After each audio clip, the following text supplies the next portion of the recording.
Welcome home to USA Global TV and Radio, a place where dreams take flight, with authentic storytelling, diverse perspectives and meaningful conversations, where global stories unite and bridges are built beyond all borders. Discover world-class education, entertainment, hope and inspiration. Together, we're building bridges worldwide. Subscribe to our channel, USA Global TV. Download our app, USA Global TV. Be our guest or join our team. Visit usaglobaltv.com. Thanks to our founder and executive producer, Dr. Jacalyn Kerbeck. Music score by Yeffy Tang from Cloud Road Music. Voiceover artist Mike Porter. Creative direction by Paul Garcia. USA Global TV and Radio, your home for global connection. All rights reserved. This video and its contents are the exclusive property of USA Global TV and Radio. Unauthorized use, duplication or redistribution in any form is strictly prohibited. Hello and welcome. AI is everywhere. And for some of us, we think that this is something new, but AI has been around for a very long time. My question for you is, has AI made us better communicators or worse listeners? We're going to explore this today. What if the greatest threat of artificial intelligence isn't that machines are becoming smarter, but it's that we as people are becoming less present? I'm Dr. Jacalyn Kerbeck. I am the founder and creator of USA Global TV and Radio, and it's my pleasure to welcome you to this special episode. Artificial intelligence is now writing emails, creating presentations, summarizing meetings, attending meetings, answering questions, and even helping us make life-changing decisions. But today, I want to ask a different question. That question is, has AI made us better communicators, or are we just becoming worse listeners? Because communication isn't just about speaking. It isn't just about writing, and it isn't just about generating information. Communication is about understanding, and understanding begins with listening. Over the next 30 minutes, we're going to be exploring what AI can do, what it can't do, and why your ability to truly listen becomes your greatest competitive edge in business, leadership, relationships, and life. I know for myself, I use AI pretty extensively. I live alone. I talk to it quite frequently. I ask it questions. I run things by it. And I'm quite aware of the fact that the information I'm sharing is not confidential. It can be brought up in a court proceeding, for example. I just watched a video about that. It can be accessed, I imagine, by authorities if they need the information. But pretty much for most of us, we're giving information, we're doing all the right things. And so we're relatively safe with sharing the information. But by being able to share information and then get some kind of feedback or interaction, are we actually becoming less present in our own lives?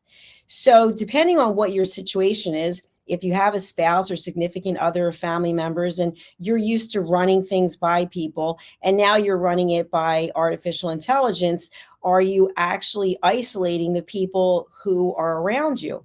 That's not a judgment, it's just a question. And it's something to consider, because while we are using AI in so many capacities, and it is an incredible tool in so many ways, in my opinion, as a business owner, it actually eliminates the need for so many positions that I would normally outsource or hire for, because AI can get things done very quickly. So we've never actually experienced change this quickly. We've had a lot of different change. If you think about television or technology, or the fact that I'm doing a TV show right now from my computer in my studio that's going around the world on multiple platforms. But yet, every week, there seems to be a new AI tool. And so people are asking AI to do things that normally we would have humans do. So, for example, if you're someone who has to write proposals, you can have AI do that. People are asking AI to write books for them. Students are asking AI to complete assignments for them, and business owners are asking AI to create marketing campaign. Doctors are using AI, lawyers are using AI, broadcasters are using AI. Do you think I look this good? It's with the help of AI. I use AI myself, as I mentioned, so it's not a judgment about whether or not AI is good or bad. The question is whether we're becoming intentional on how we use it. Technology has really accelerated the ability for us to communicate. And of course, during the pandemic, which I don't have to remind anyone, most of us were able to connect with people we had never met before. One of the things that I thought was so amazing was the Clubhouse app, which I'm not sure if it still exists, but you could go into Clubhouse, which was an audio only app, and you could be sitting in rooms with some of the most famous people in the world, and you would have access to them. So this enabled collaborations and partnerships that probably never would have existed before. So when it comes to acceleration, technology is at the forefront. But has it accelerated our ability to understand? I don't believe that these are the same things. So let's talk about the difference. Hearing is not listening. This has been my life's work. People often believe that listening is simply remaining quiet, but it isn't. Listening is one of the most active skills we possess. You can hear every word someone says and completely misinterpret or even miss what it is they're trying to tell you. How many meetings have you attended where everyone spoke, yet nothing was really understood? Nothing was accomplished. No one left that meeting with a sense of, okay, I understand what is needed of me, what my role is. How many relationships have suffered because each person wanted to be heard before they were willing to listen? Listening requires curiosity. It requires presence, and it requires humility. And none of these qualities can be automated. One thing that really stands out for me with AI is when I ask AI, I give it a prompt, it immediately starts giving an answer. It didn't do any thinking, it didn't do any processing, and many times the information that it comes up with is not even what I asked. And so I'll have a little exchange with it. That's not what I asked. I know you can't actually listen, but you must be able to process by reading the information, and you're not giving me what I asked. And it's so obvious because it's not a human being. But yet what's not obvious is when we as human beings who have the ability to listen think we're doing a phenomenal job of doing so, and we're actually not. And there's so many reasons for this, which I will go into shortly. So what is it that AI cannot replace? Well, we know AI is extraordinary. We know there are things that it cannot do. It cannot genuinely care about us. It cannot build authentic trust. And it can't sit beside us when we are going through grief or other meaningful human presence. And I'll give you an example. So for the last 9 evenings, well, except for last night, let's say 8 evenings, I had violent back spasms. My back would just lock up, and it came out of nowhere. I couldn't even breathe, and I had to process whether or not I thought I could actually get to my car so I could drive to the hospital. And so when the spasms slowed down a little bit, I got my phone and I reached out to AI to share what was happening. And so AI is processing and giving me all this information, but it couldn't hold my hand. It couldn't tell me it's okay. Basically, it brought up a lot of things that were alarming about what could happen. And it couldn't give me what it is that I really needed. I really needed somebody to hold my hand and say, you know what? It's okay. I'm here for you, whatever it is that happens. But yes, it can give us a plethora of information, but that's not what we always need. And it's the same thing when we're having an exchange with someone. we have so much information we want to share with someone, and that person, instead of listening, wants to fix us. They want to tell us what needs to be done. They want to judge us. So while AI cannot replace compassion, and it can't replace wisdom, and it certainly can't replace human connection, these are human qualities. But as humans, we're not actually taking the time to process how someone is feeling or what it is they actually need from us. And these are qualities that we value every day. And every day that goes by, that compassion and that human emotion and that understanding is something that becomes more and more valuable. So, my question for you is, are we outsourcing our thinking?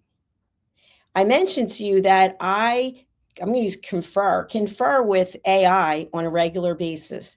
And I think this is pretty common for someone who lives alone, works alone. I have a huge team around the world, but I am basically alone.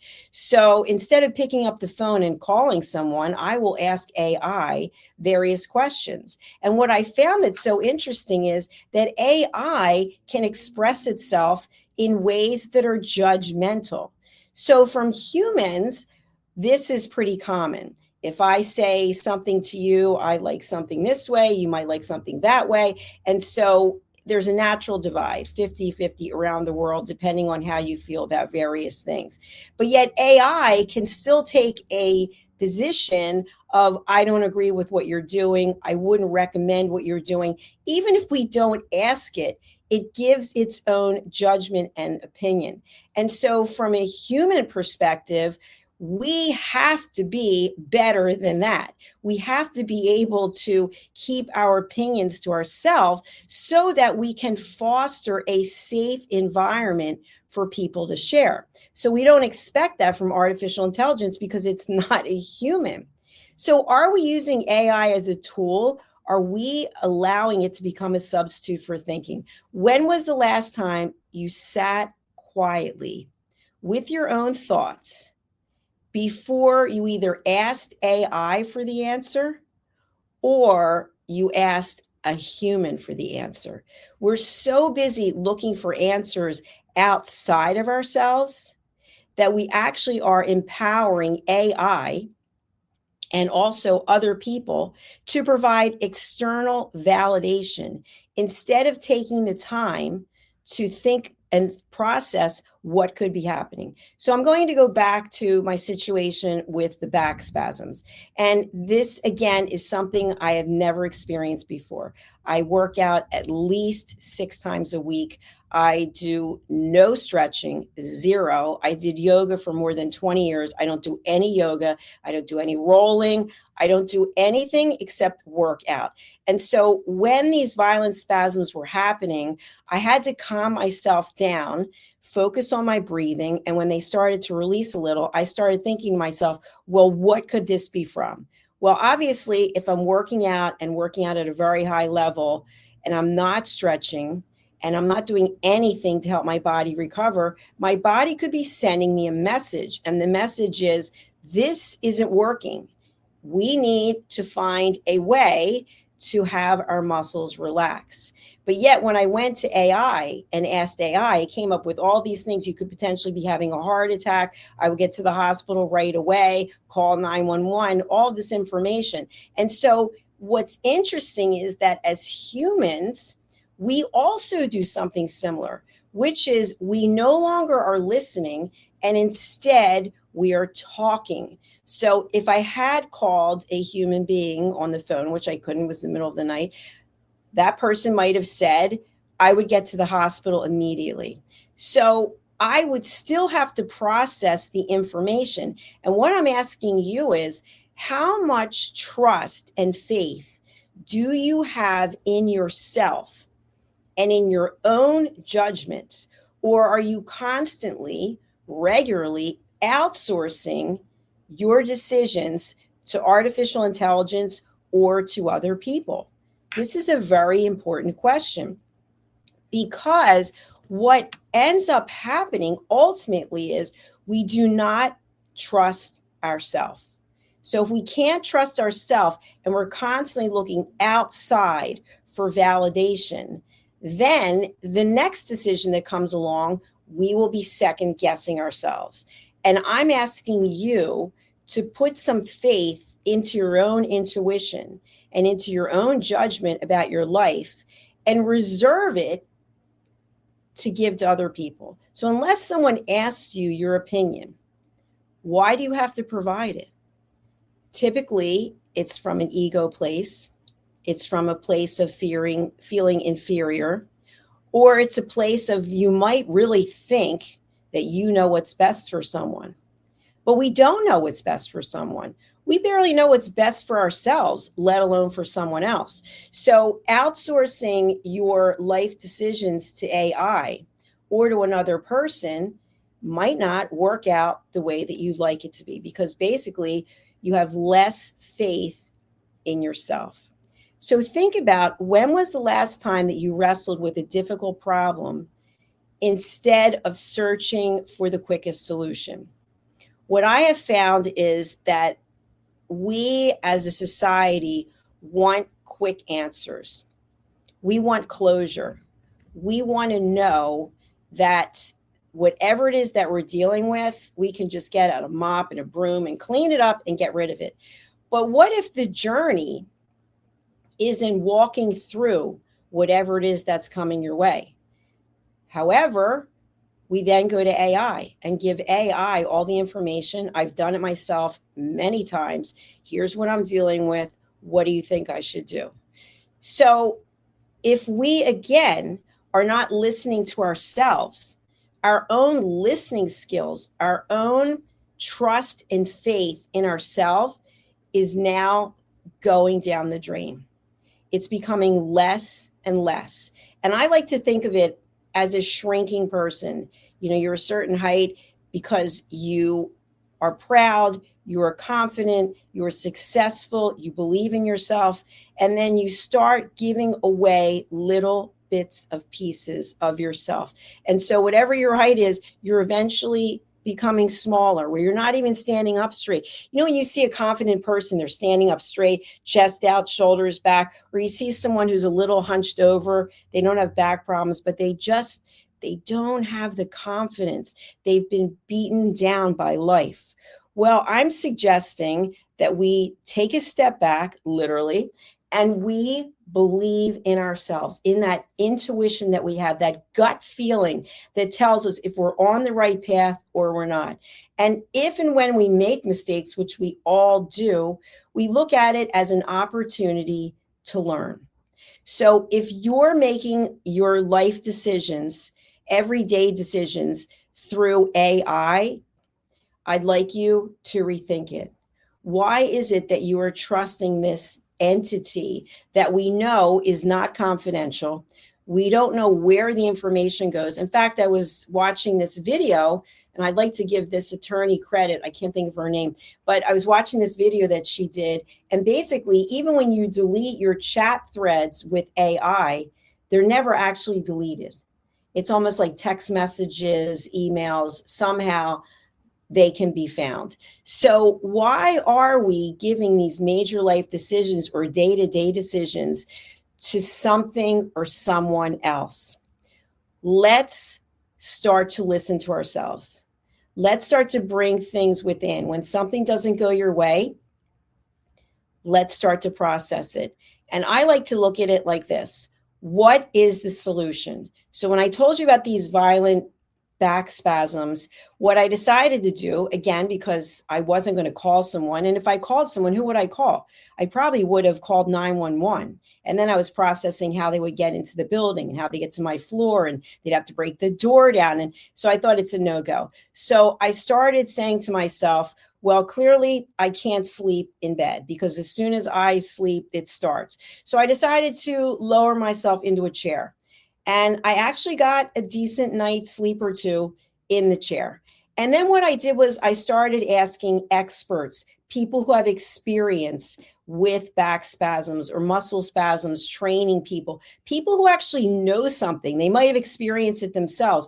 Hey, this is what I've been going through. What would you do? That's very different than calling your mother, your brother, unless they are trained in this area, or asking AI, what do you think I should do? Doesn't know. It's going to give you a myriad of information, just like if you Google something. But should you make your decision based on that?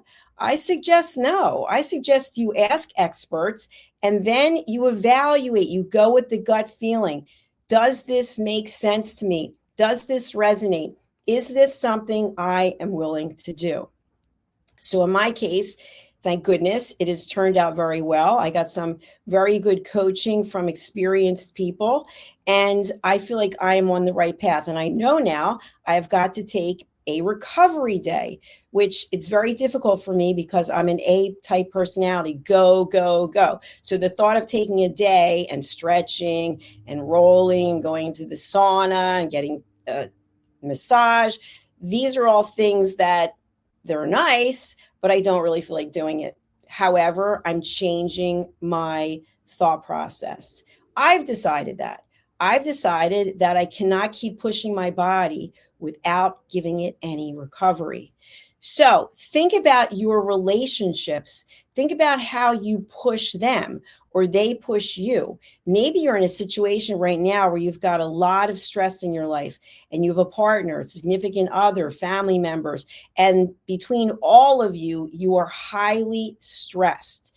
So think about what could you do so that you could minimize your own stress.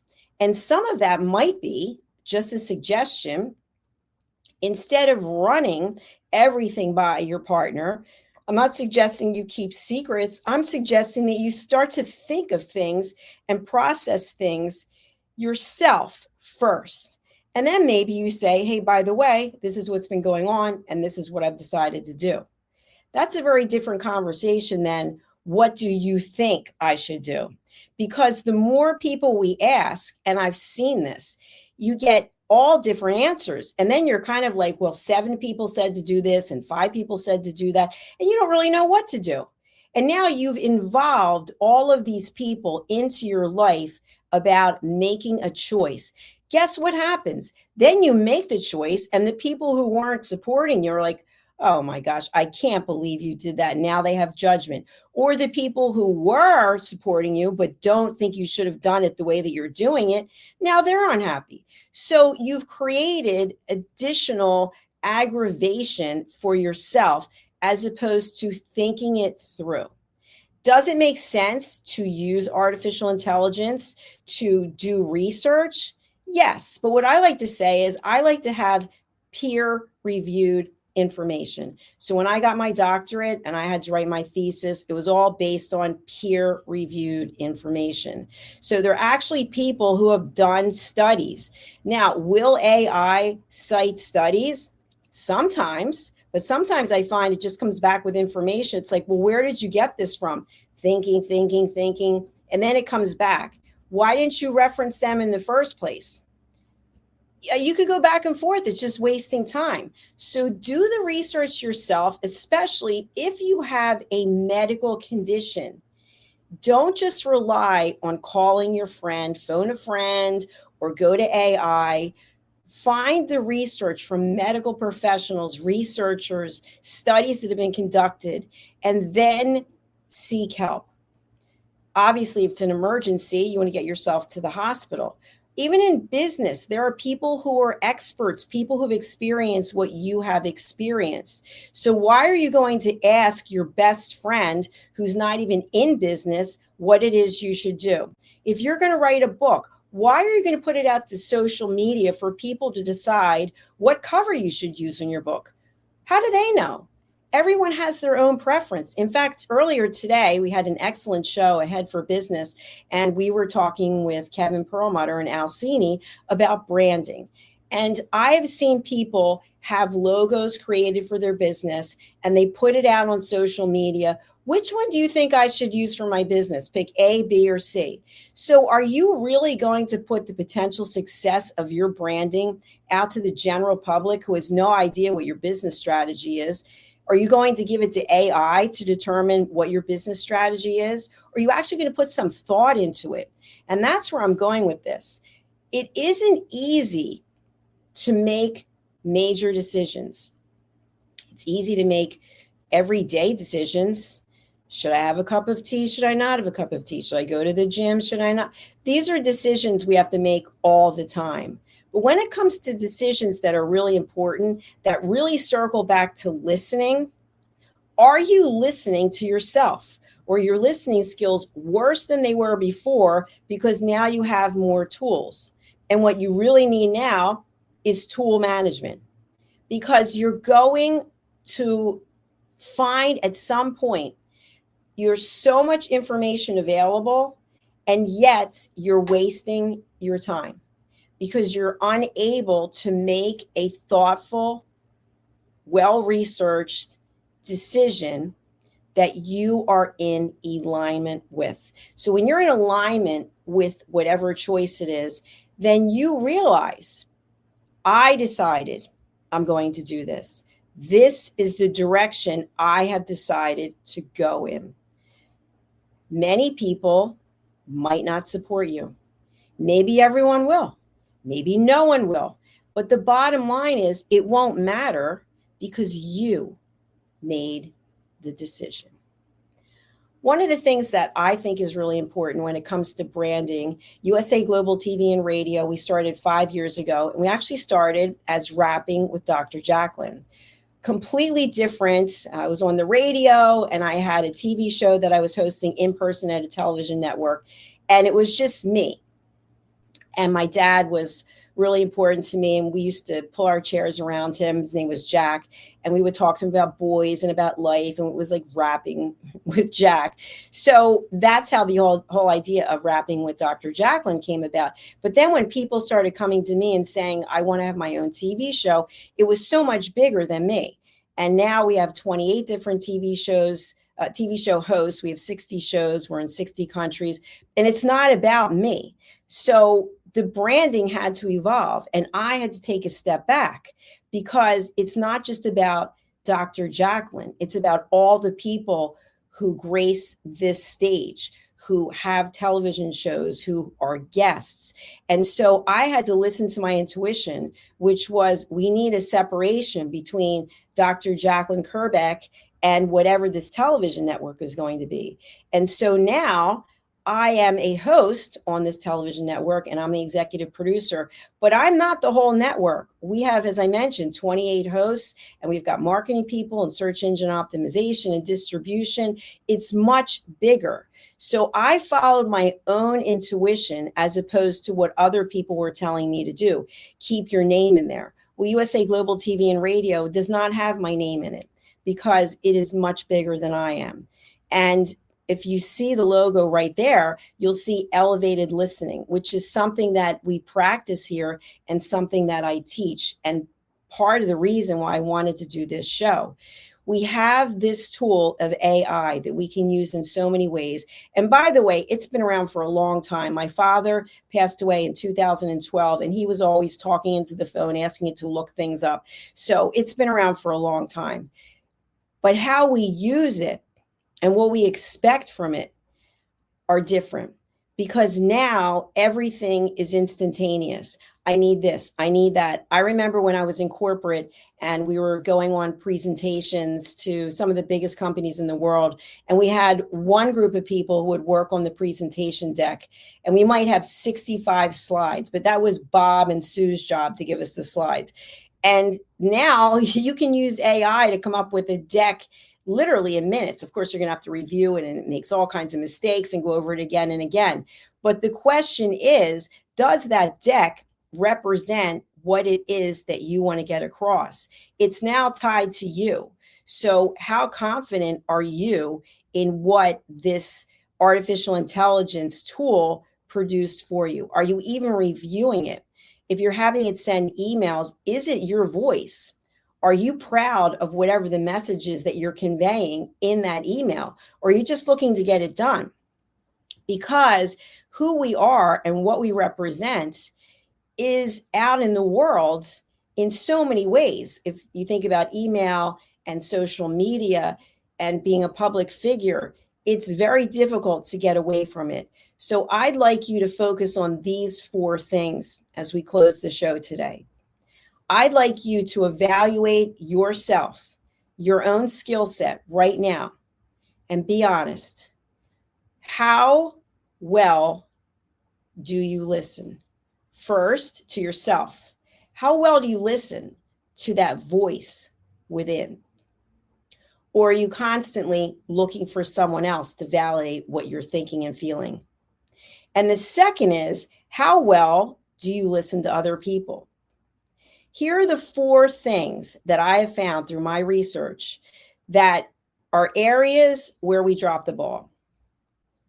We say we're listening, but we're actually interrupting.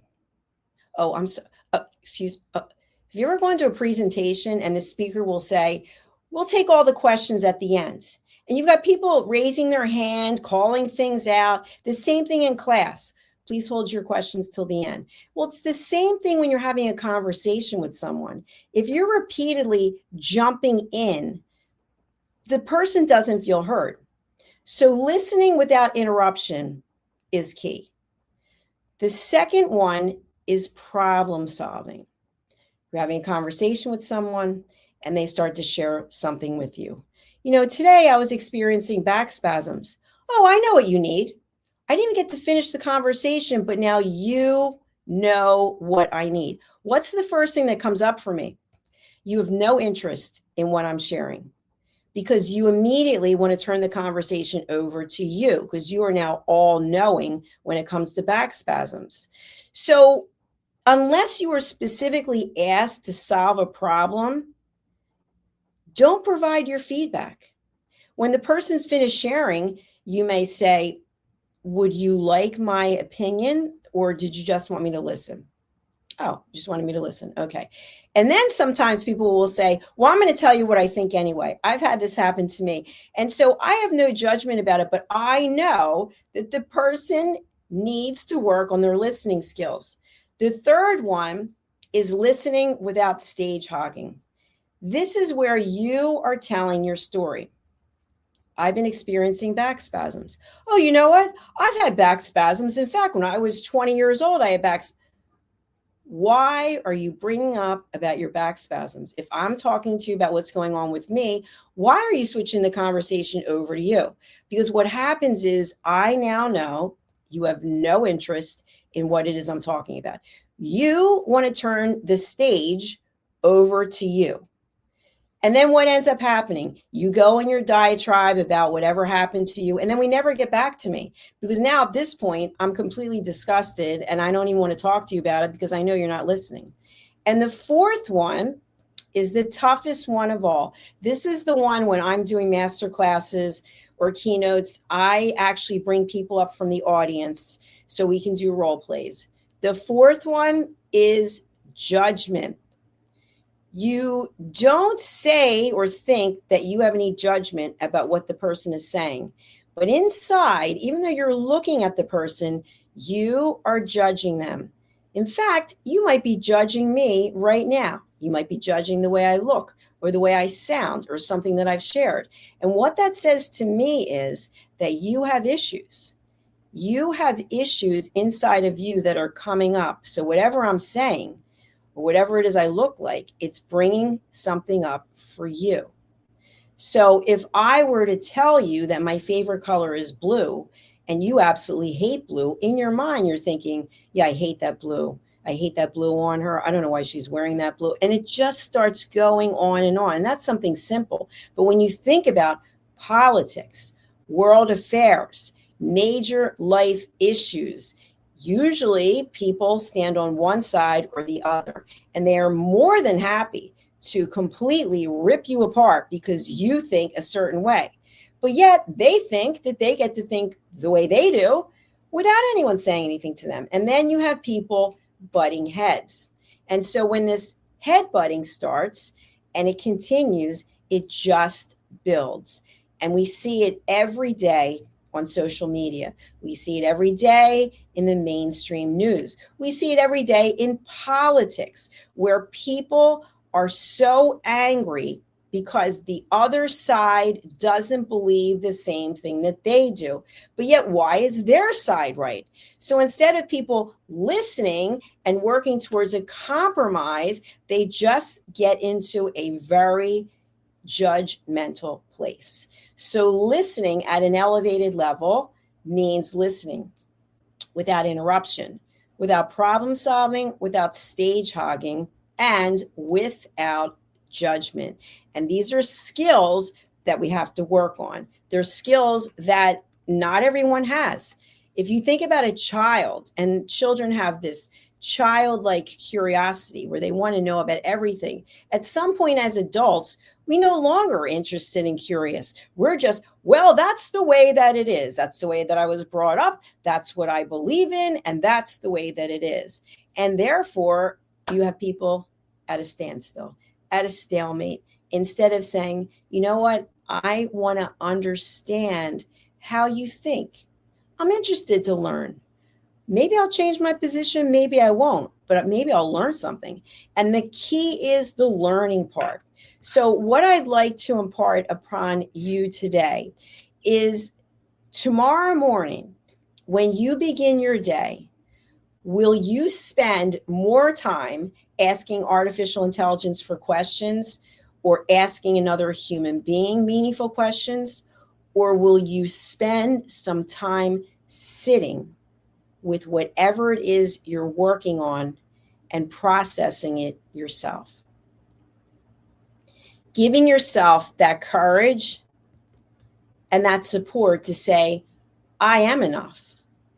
I know enough. What I don't know, I will do some research on, and I will take that as information. And all the information that I collect, I will evaluate. I'll evaluate it and I will look for the solution. What is the best solution for me for this decision? And that is what I do. And people will say to me, I don't understand. Do you not ever get upset? Do you not have emotions? I have emotions. I will allow myself to be upset for 10 minutes. I will actually time it. 10 minutes, boo-hoo, woe is me, I'm scared, what am I going to do? And then I'll say to myself, that's enough. What are you going to do? What is the solution? And then I come up with the solution after evaluating all the options, and I decide how I'm going to move forward. And there's no one to blame because I am making the decision myself. So can we consult with AI? Of course. Can you ask people who have walked the journey that you are walking or who are where you want to go? Absolutely. But randomly calling all of your friends and family members, putting things on social media, that's not going to get you the result that you can live with. Because to me, the most important thing in life is having peace. It is peace of mind. It is living in a calm state where I know I'm empowered to make decisions. And whichever way those decisions go, there will be a learning because it is a journey. People want to race to get to the end. I've got to get this. I've got to get that. What about the process you go through in order to get it? Because if you don't enjoy yourself along the way, that accomplishment will have very little meaning. And you will be right on to the next one. And you'll sit back and say, you know what? I spent all my life ringing the bell. I spent all my life getting the gold stars. But was I truly happy? How happy are you right now? How happy are you with your life? Are you looking for someone to come along with a magic wand and make it all better? Because they're not coming. It's just a bunch of noise and distractions. The only one who can make you happy is you. And you don't have to wait. I know people will say, well, I'll be happy when the kids leave home, or I'll be happy. No, you won't be happy. Then it'll be something else. You've got to be happy right now at this moment. Look around, find something for which you are grateful. Because I promise you, there's somebody else who doesn't have what you have and would love to trade places with you. I remember an expression my mother used to say, if everybody threw all their problems in a pile, you'd want to walk away with your own. So walk away from this episode saying to yourself, I am enough. I believe in me. I choose peace, and I am grateful. When you are practicing gratitude and you are happy with where you are instead of waiting for the next fabulous thing or until someone does something, you will always be disappointed because it will never be enough. So has AI made us better communicators or worse listeners? I think we have a choice because it's ongoing. Every day we get to choose. So I'm asking you to choose to be your own best listener. I'm asking for you to be a good listener for other people without judging them, without expecting anything from them. They're going through their own set of circumstances. And so no one is right and no one is wrong. But not being at peace and not having happiness is not a quality way of living your life. So I wish you peace. Go in peace. Thank you so much for being here. If you haven't done so yet, if you'd please subscribe to our 2 YouTube channels, USA Global TV and Radio and Dr. Jacalyn Kerbeck, I would really appreciate it. And I know that our team would as well. And I'm going to close out with a promotion from one of our team members, Mr. Red O'Loughlin, who's written a really amazing book. It's called Aging Sucks and the Guesswork, There is Hope. I highly recommend this book. I've known Red for 5 years now. He is a high quality stand-up person who knows a lot about longevity. And this is not a longevity book, but it does talk about the hallmarks of aging. And so take a look at this. You can order it on Amazon. What if many of the problems we associate with aging are not random? What if there are identifiable causes behind declining energy, chronic disease, and memory problems?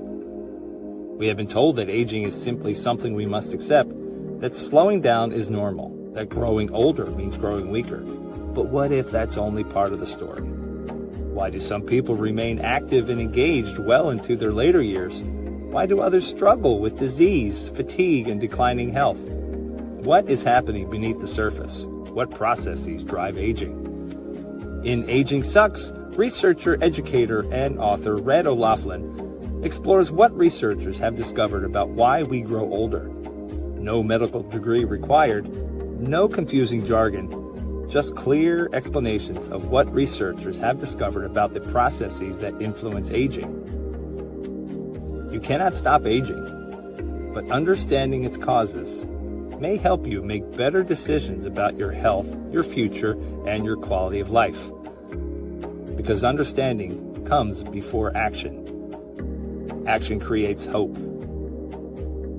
Aging sucks. End the guesswork. There is hope. Every great story begins with a vision. At USA Global TV and Radio for years, we've been providing world-class education, entertainment, inspiration, imagination, connections, and hope. Most people don't stay to watch the outro or the credits, but it's the people behind every success, behind every breakthrough, and behind every unforgettable story who matter. The TV show hosts, our guests, our sponsors, our publicists, our production team, our distribution team, our search engine optimization team, and so many more. You're the ones who make the difference. Every great story belongs to the people who bring it to life. Our future looks bright at USA Global TV and Radio. And that's because of you, our loyal fan base all around the world in more than 60 countries. Together, we're making a difference because you matter. USA Global TV and Radio, live streaming to over 60 countries. Voiceover, Dr. Jacalyn Kerbeck. Video production and direction, Paul Garcia. Subscribe to our channel, USA Global TV and Radio on YouTube. USA Global TV and Radio proudly presents Tracy Cram Perkins, a dementia caregiving survivor teaching how to balance care with peace of mind. #1 resource for dementia caregivers.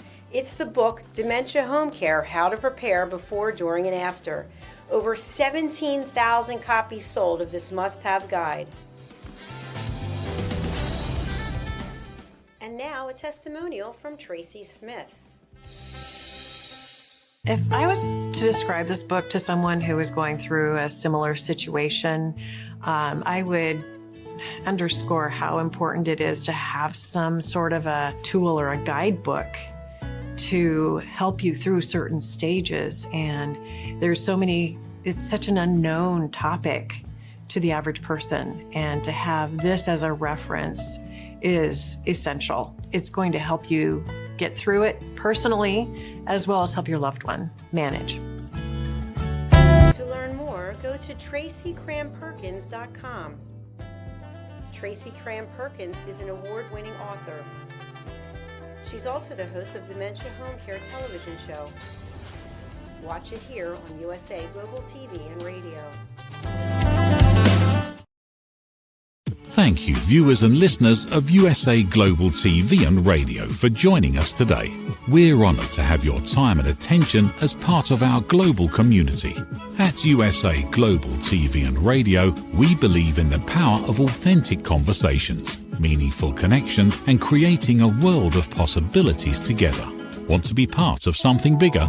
Join our team of elevated listeners at usaglobaltv.com, a space where your voice matters and your ability to listen transforms relationships.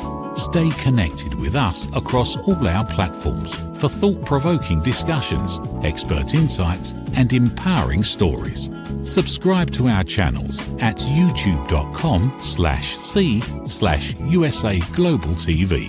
Follow us on social media and explore the endless opportunities we're creating for growth, learning, and inspiration. Together, we're not just broadcasting, we're building bridges and changing lives one conversation at a time.